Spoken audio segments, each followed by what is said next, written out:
Hi everybody, Miss Mariah here from the Allen County Public Library. We are doing our art education program. It's a program I do once a month at the Allen County Public Library, the third Tuesday. I almost forgot, oh my goodness, the third Tuesday, 5 p.m. I do a program where we talk about an artist, we talk about their technique, how they do what they do, why they do what they do. Then we try to recreate one of their masterpieces. This month we are talking about pop art. Now, pop art is not a Ronald Wayne, everyone. Yes, I'm a crazy cat lady, and he is the star of this program. Forget the art, it's Ronald.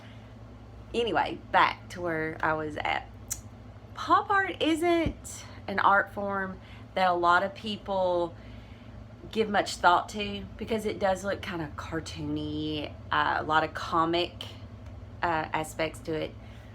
But it's also, as Roy Lichtenstein described, industrial. Industrial is clean, there's some lines. Some of them are easily figured out. It's like, oh my gosh, and the fruit. Now, we'll talk about this one in a minute. I'll show you the original, and then, of course, this is my interpretation. See on the wall back here, a lot of color, and then sometimes pop art has very little color. As you can tell, this one is only 1, 2, 3, 4 colors. And, you know, some of that's the outline.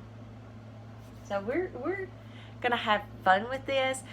Personally, this is my favorite art form. All of those are mine, so you can tell I've kind of gotten into it.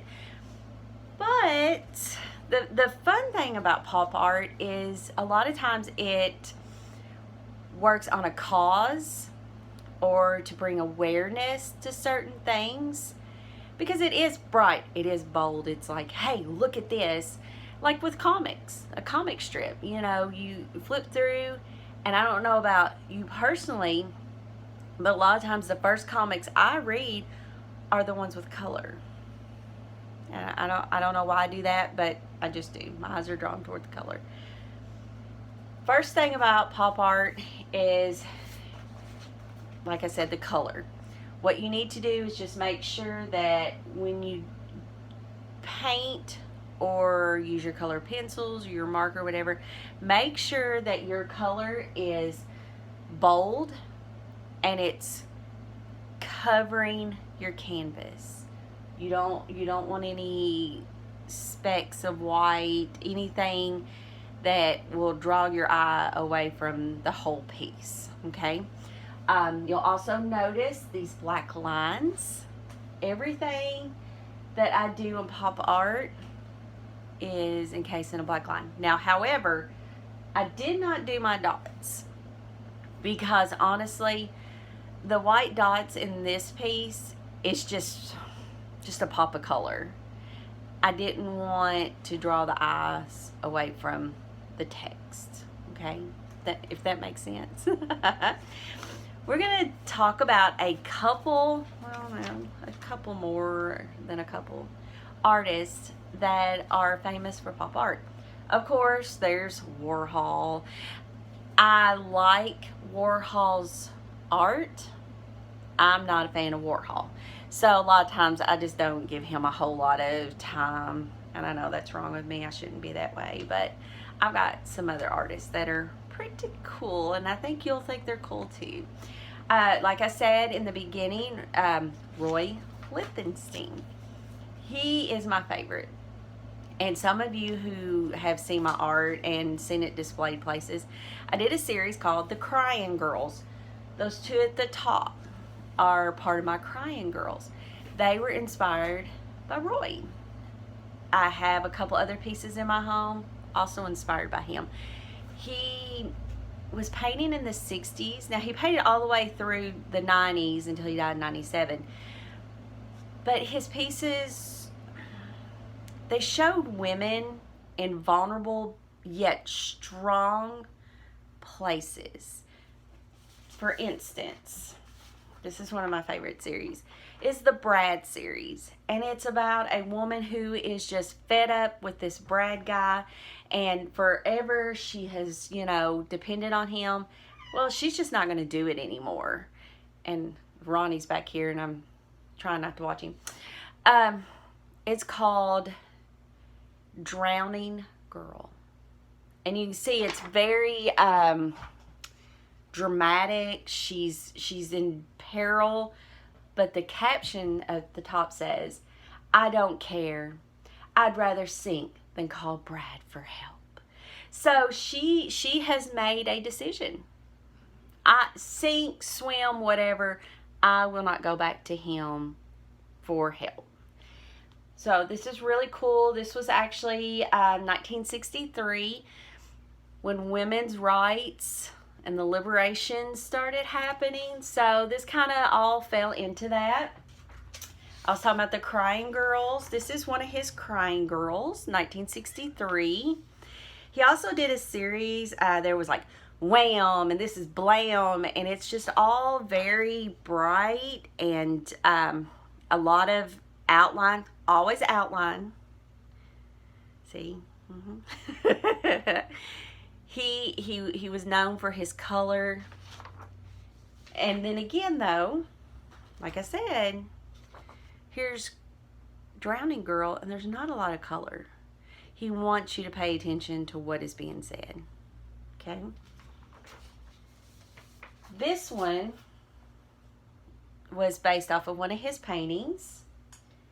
Here is his actual painting of that. So you see the difference. I took, because he only uses black, white, yellow. I use shades of pink, green, and of course my red. I love red. It draws the eyes. It's like, hey, look at me. And I kept my bowl black and white.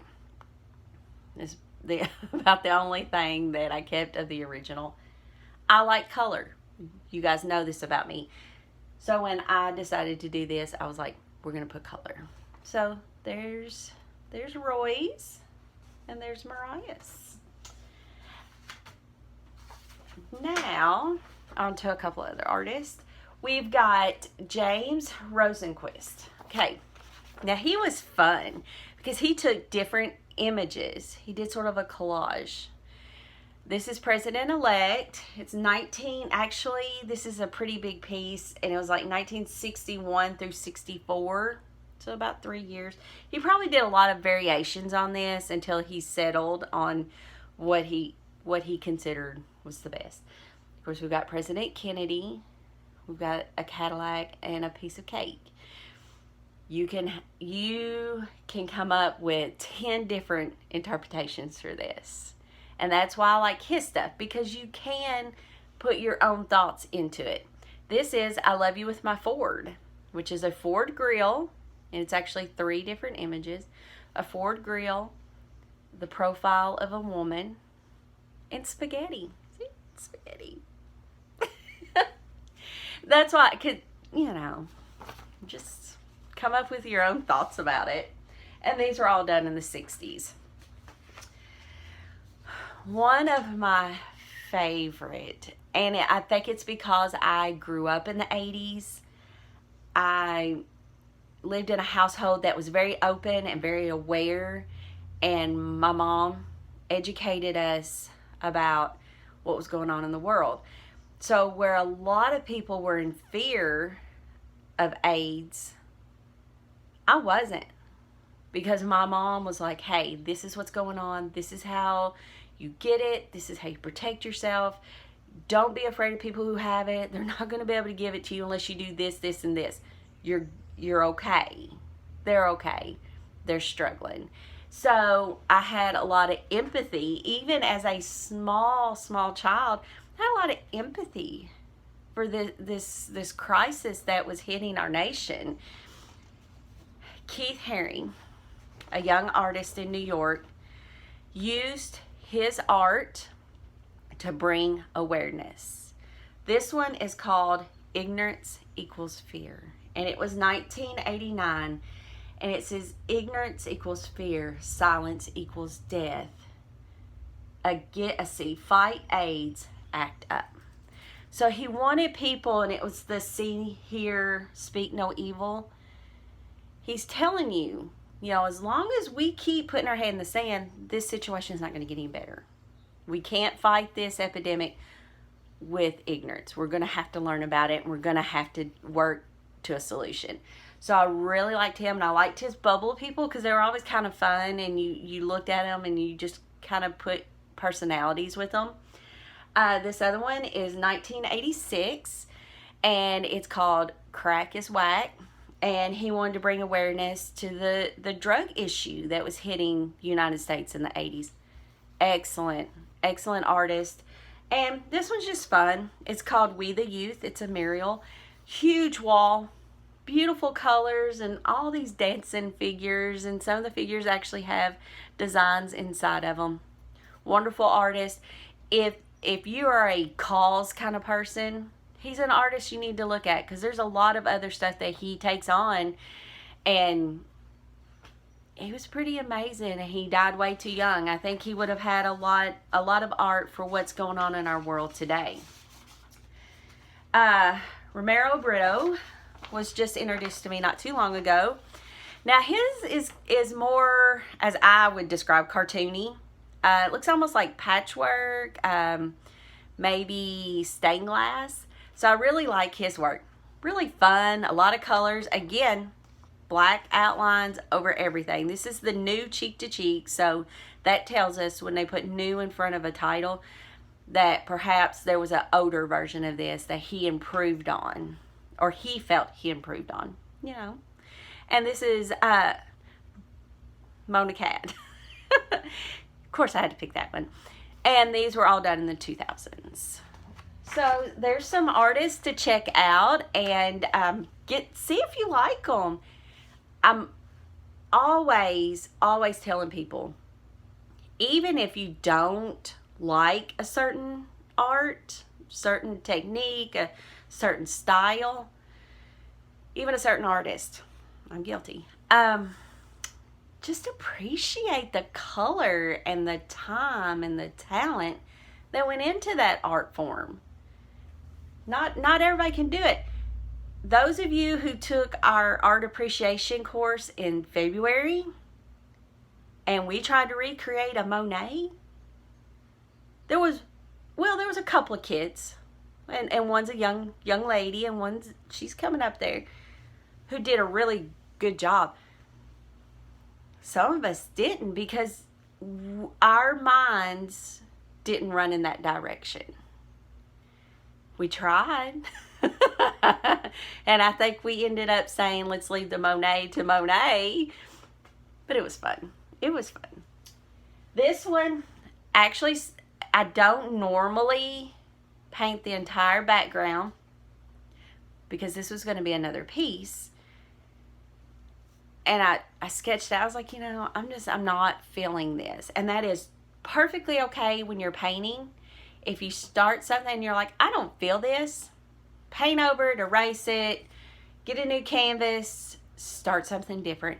Because if you're not feeling what you're painting, it's going to show. And you're not going to feel as good about it.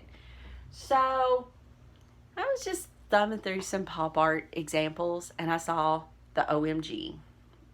And right now, with everything that's going on in our world, OMG just really seemed to fit. That or meh. So I went with OMG. What I did, and I'm going to show you in a moment how I did this. With this one, I sketched it out and then painted around the sketch. This one, I painted the background and I did the letters on top. Either way is up to you. I don't typically do this because I want my colors to be true. The orange in this come out a little darker because it was on top of the Viridian blue-green for you Beetlejuice fans. So here we go. I'm just going to show you quickly how I did this, because this is how our program typically works at the library. I give a brief history, talk a little bit. It's an industrial style of art, very simple, but the more that a painting is simple, the more you're going to notice mistakes. Yeah, and we don't like mistakes, but you know, if you're a fan of Bob Ross, mistakes can be happy. You can turn them into other things. So I'm going to take this down, or in fact, I'll just set it right here. And I'm going to set my sketch pad up, because I'm not going to redo these paintings. First thing you need is a good pencil. Not too sharp of a lead, but sharp enough that you're going to be able to work with it and it's not going to drive you insane. So I had my canvas painted. I went in. I'm trying to scoot everything up where you guys can see well. Okay. And Ronnie looks like he's about to jump up on the table, so I apologize. So what I did, so I can kind of keep an eye on this too, is I went to the middle where our M is, okay? So I did the bottom of one leg of the M, and I dropped down just a hair, did the bottom of another, then came up again and did the bottom of the other one, okay? So I'm already seeing that I'm a little too far to this side. Another thing, always have a good eraser. So I'm going to just go in here and I'm going to erase these lines.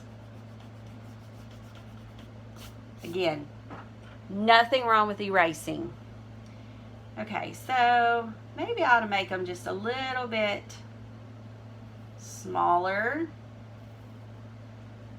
My eyes are bigger than my piece of paper. Happens a lot with my food. So I'm just going to come up at an angle like that. And I'm going to make my top line of the first leg of my M. And I'll bring this closer so you guys can really see it. Yeah. So then I come back down here to the first, and I just slanted up just a little bit. Then I bring that slant down to meet that bottom one. And then I'm going to do that on this one too. Just come up. And I might even come up a little bit higher, because if you noticed in the original, like, the letters weren't all really equal. You know, they weren't spaced out and all, you know, symmetrical. They're a little wonky. I guess is a good word, wonky. I'm going to come down at an angle and meet the last line of my leg there. So then we're going to come down, make our little peak here in the middle, come back up, and I'm going to draw our line for the top part of our M and come down. So there you go. There's your M. And again, that M doesn't look the same as that M. Your M's not going to look the same as my M. But that's okay. That's why it's art. So I'm just going to make this weird little oval here. Just a weird little oval. And you notice how the O and the M touch. Some of that is paint, but I'm going to get this curve pretty close to my M, okay? So actually, I'm going to start down here at the bottom, come up, I'll come around, and I want my O pretty big, and I'm going to come down below my M. There you go. There's my O. Now again, this O is bigger, and if you don't like it, because I got kind of weird there, so you know what? I may trim it up a bit. There you go. And again, all of this is going to be covered with paint, but those of you who have painted in the past know that it is hard sometimes to cover lines, especially if your paint is a lighter hue. Okay. Now we're going to go with our G, and again, the G touches the M a little bit, and the G is it was kind of difficult for me. So I'm going to come around, up, just like that. Come in, Ronald Wayne, thank you very much for the love, but dude, now is not the time. He's so needy. I don't know. And we'll come around this way. Come in, drop down.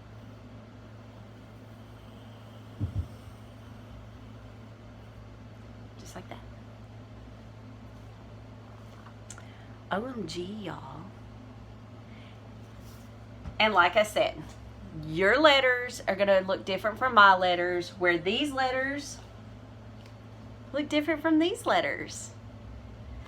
And again, if I wanted a little fuller, you could do that with your paint. Once you start painting and you're like, this needs to be a little thicker, make it a little thicker. It's your painting. It's going to hang on your wall, your grandma or your mama's wall. Have fun with it. It's you. So once I got all that, I went in and I made my conversation bubble. With this one, I actually came down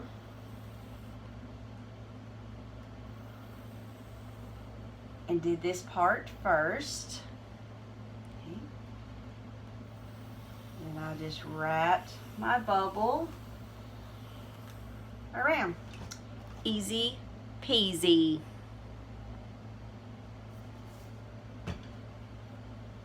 Like I said, with this one, I already had the background painted. Does not matter what colors you use, especially pop art. Doesn't have to be the normal colors.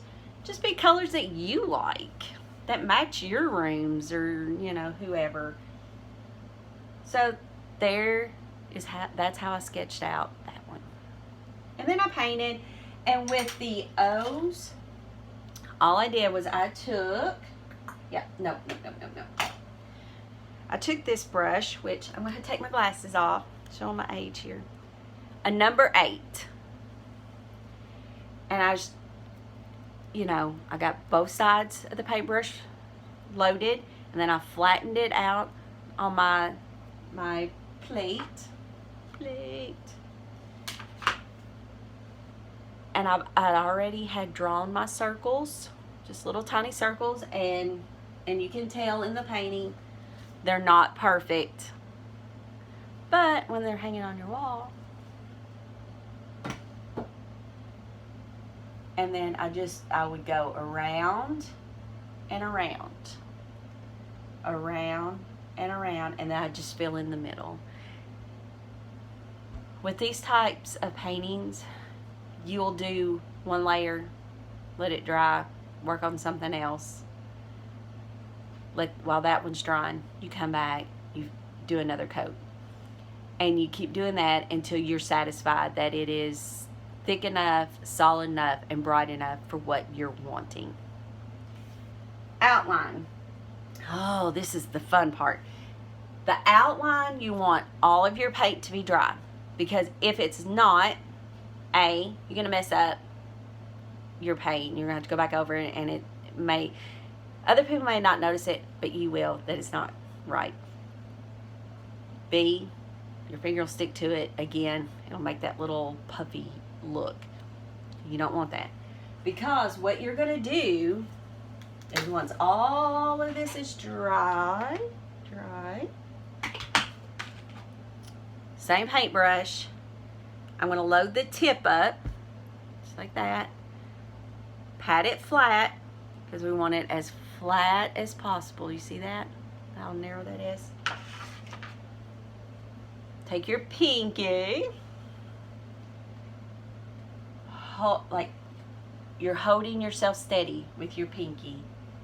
And I start up and I come down like that. Then I flip it around and then I finish it. Now, you'll see that's not perfect, but you work with it for just a second. So you're going to do that to all of this. It will get on your nerves, but then you'll learn to love it. As most of you know me, just about everything I do has an outline. I've got to have that outline. It's like in my DNA. I've got some kind of outline DNA thing going on. Okay, so that was the OMG. We're just gonna flip this bad boy over. And now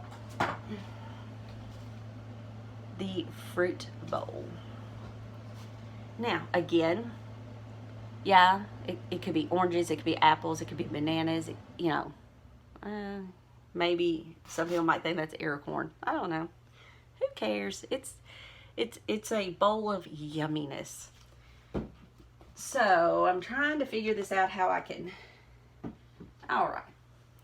Perfect. So again, I look because it's pretty centered. I'm going to start here about where my bowl is. And we'll drop down just a hair, about a little above midway. And I'm just going to draw. And again, you see I'm kind of wonky because, I'm a little bit in a hurry. But again, nothing a good eraser won't take care of. And again, you're filling all of this in. So I'm going, because you see where the edge of the bowl is, right here. But there's this blackness, this little bit of edge. So I'm going to drop down and then meet back up. So it's almost like a canoe. Just a little wider canoe. So I want my orange. You see that the bottom part of the orange is cut off. So I'm just going to, voila. Then you got this little bit of a whatever back over here. Or, it could be a little wider. How about that? And again, eraser. I told you you're going to need a good pencil and a good eraser. And I'm going to go ahead and do this banana. So you see it comes a little bit above.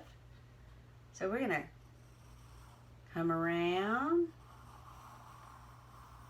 And it drops off. And it's behind this one.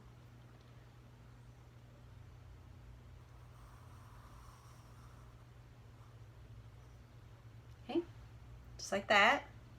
Then you got that weird one that's laying down there underneath everything that we're not quite sure what it is, but we're going to go with it. Let's see here. I'll draw this one. It's coming out a little over. See, and it's a little wonky.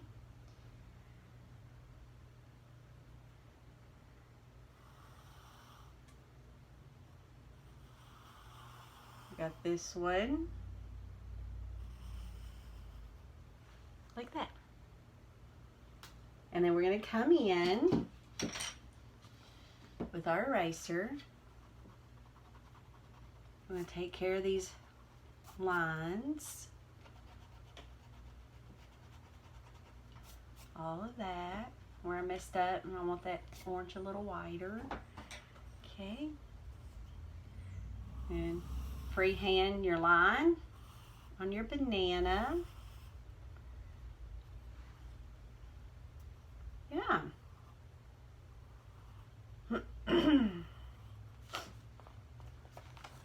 There you go, folks. And then we'll fill in that line back there. There's your bowl of fruit. And like I said, his original was this. You could do this. You could pick 3 colors, go with it. It would be amazing. I wanted a little more color, so I decided instead of being all crazy, I picked shades of pink, shades of green. And then I had my background and my table. So it is all up to you.